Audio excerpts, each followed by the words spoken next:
Assalamualaikum warahmatullahi wabarakatuh. Halo semuanya, kembali lagi bersama saya, Kak Deden. Jadi di video kali ini kita masih melanjutkan pembahasan kita, yaitu mengenai transformasi. Tapi topik yang akan kita bahas yaitu bagaimana jika ada suatu bangun datar, baik itu lingkaran, persegi, ataupun yang lainnya, dilakukan transformasi, apakah proses transformasi tersebut berpengaruh terhadap luas dari bangun datar tersebut. Nah, kita akan membahas tentang topik tersebut.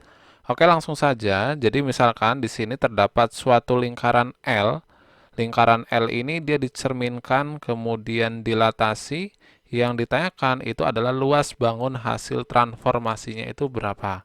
Saya akan jelaskan terlebih dahulu mengenai konsep dari translasi maupun refleksi, rotasi, dan juga dilatasi dari bentuk suatu bangun datar. Ada satu hal yang harus kita perhatikan, yaitu ketika ditanyakan luas dalam hal transformasi, dia tidak terpengaruh akan adanya pencerminan, translasi, maupun dirotasi. Karena apa? Karena pencerminan, translasi, dan dilatasi, dia hanya merubah tempat dari lingkaran tersebut. Jadi jika ada suatu lingkaran, kita misalkan ini lingkarannya yang tadi adalah x min 2 kuadrat dan y plus 3 kuadrat sama dengan 16, dengan jari-jarinya itu adalah 4. Jika lingkaran ini kita lakukan refleksi ya, lingkarannya akan kita cerminkan terhadap sumbu x, maka jika kita perhatikan di sini, bentuk lingkarannya itu sama ya. Artinya luas dari kedua lingkaran ini baik sebelum dicerminkan ataupun sesudah dicerminkan itu memiliki luas yang sama. Kemudian pertanyaan berikutnya, apakah proses rotasi juga mempengaruhi terhadap luas dari suatu bangun datar? Kita akan coba untuk merotasi lingkaran ini.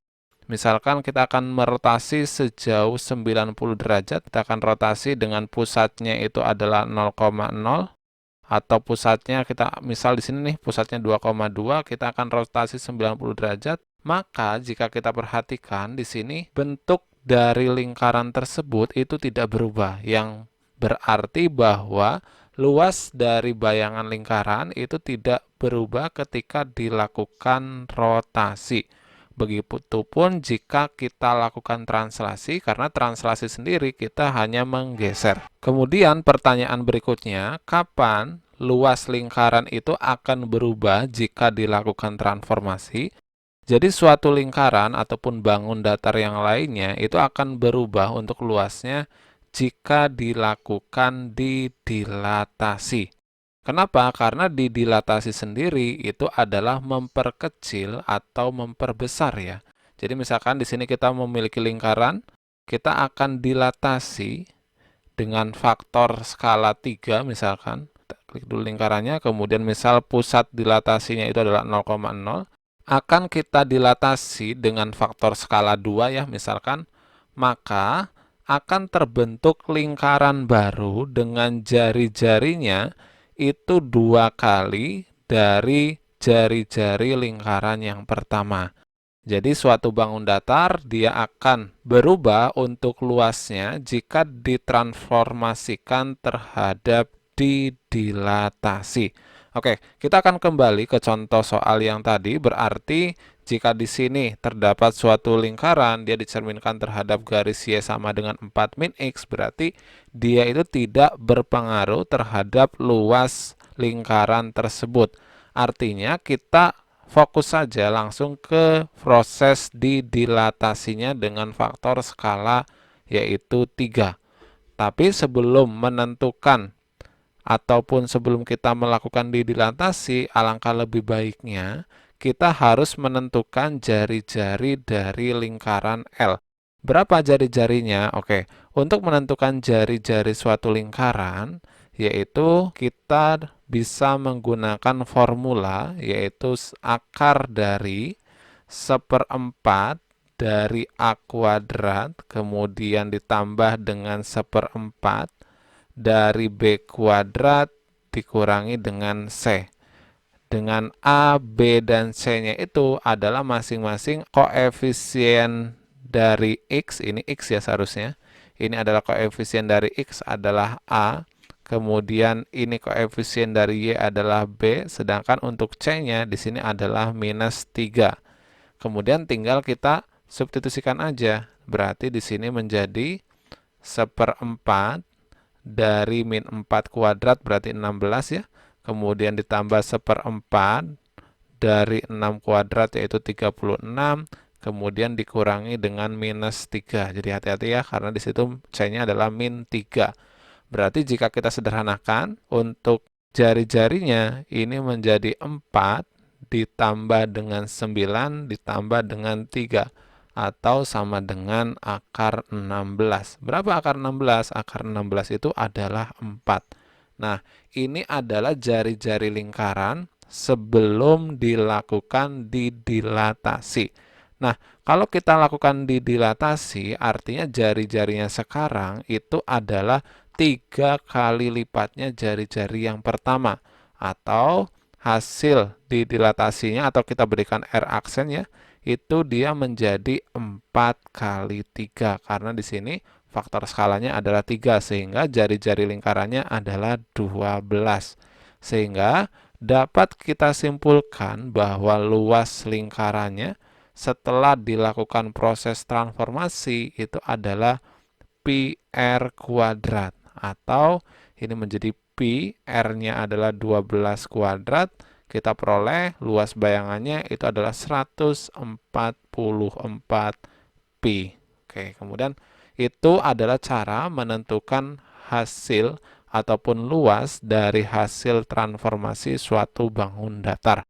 Kemudian kita akan ke contoh yang kedua. Misalkan di sini ada segi 4 OABC dengan titik O, A, dan C-nya sudah diketahui.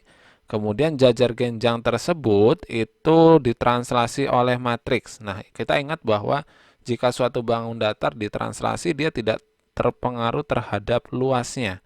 Kemudian setelah ditranslasi, dia dilatasi dengan pusat 0,0 dan faktor skalanya 3.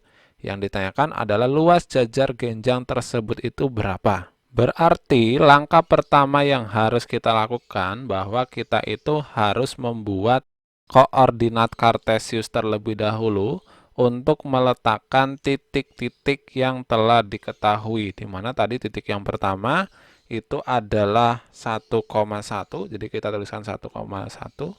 Oke, ini titik O ya. Kita rubah terlebih dahulu untuk penamaannya. Ini adalah titik O, yaitu 1,1. Kemudian titik yang kedua itu adalah titik A. Titik A itu adalah 5,1. Jadi kita inputkan kembali 5,1. Kemudian titik berikutnya itu adalah titik C. Titik C itu dia adalah 3,7. Berarti kita letakkan kembali 3,7. Berarti ini titik C. Kita butuh satu titik lagi agar dia membentuk suatu jajar genjang. Titik apa berarti? Titik B, di mana titik B itu berarti 7,7. Jadi kita gambarkan lagi titik B yaitu 7,7. Oke, berarti di sini kita sudah dapat membentuk suatu jajar genjang atau kita hubungkan untuk keempat titik tersebut. Jadi ini adalah jajar genjang. Nah, kemudian setelah kita membentuk suatu jajar genjang, kita cari luasnya terlebih dahulu sebelum dilakukan dilatasi. Nah, bagaimana cara menentukan luas di jajar genjang? Luas di jajar genjang itu adalah alas dikalikan dengan tingginya ya, di mana di sini adalah alasnya panjangnya adalah 4, kemudian untuk tingginya itu adalah 1, 2, 3, 4, 5, 6. Berarti luas jajar genjang sebelum dilakukan transformasi itu adalah 4 kali 6. Jadi dapat kita tuliskan bahwa luasnya itu sama dengan 4 kali 6. Berarti dia sama dengan 24. Nah, kemudian berapa luasnya itu setelah dilakukan didilatasi dengan faktor skala 3? Berarti kita tinggal mengalihkan saja 24-nya ini dengan 3 3 kali 3. Kenapa kok di sini dikalikannya itu dengan 3 kali 3? Karena 3 yang pertama, dia untuk memperbesar ukuran alasnya. Kemudian 3 yang kedua, itu untuk memperbesar ukuran tingginya. Makanya dikalikan 3-nya itu 2 kali. Sehingga kita peroleh luas dari jajar genjang, hasil transformasinya, itu adalah 24 dikalikan dengan 9. Berapa 24 dikalikan 9? Itu adalah 216. Nah, itu adalah cara menentukan luas dari suatu bangun datar jika dilakukan transformasi terhadap refleksi, translasi, rotasi, maupun didilatasi. Oke, semoga video ini bermanfaat. Silakan jika ada pertanyaan bisa dituliskan di kolom komentar dan terima kasih.